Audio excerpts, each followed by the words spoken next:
সাদা শুভ্র দাড়ি, গায়ে পাঞ্জাবি, পরনে পাজামা, বয়স ৬৭। ইনি কোনো সাধারণ মানুষ নন।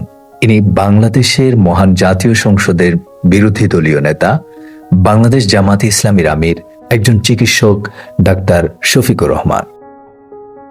অথচ আজ তাকে দেখা গেল অন্য এক রূপে ছুটে চলেছেন বানভাসী মানুষের দুয়ারে দুয়ারে। ২০২৪ সালের ফেনীর ভয়াবহ বন্যায় যেমন ছুটে গিয়েছিলেন, তেমনি আজ ২০২৬-এর এই বর্ষায় ডুবতে থাকা চট্টগ্রামের বাঁশখালীর সাতকানিয়ায় চলে গিয়েছেন। বিমানবন্দরে নেমেই দেরি করেননি, সোজা চলে যান বন্যা কবলিত এলাকায়। সঙ্গে ছিলেন চট্টগ্রামের রাজনীতির পরিচিত মুখ, সিংহ পুরুষ খ্যাত সাতকানিয়া লোহাগড়ার সংসদ সদস্য জনাব শাহজাহান চৌধুরী। কোমর সমান পানি ভেঙে তিনি পৌঁছে যান পানিবন্দী পরিবারগুলোর কাছে, খোঁজ নেন তাদের কষ্টের, হাতে তুলে দেন উপহার সামগ্রী আর আর্থিক সহায়তা। বয়স যেন তার কাছে স্রেফ একটা সংখ্যা। শিশুদের কাছে তিনি পরিচিত দাদুভাই নামে।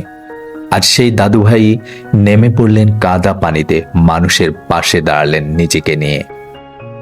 কাজের মধ্য দিয়ে যিনি নিজের শক্তি খুঁজে পান, জনগণের পাশে থাকাকে যিনি মনে করেন জীবনের অর্থ।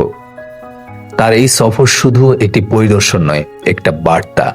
বিপদের দিনে মানুষ একা নয়।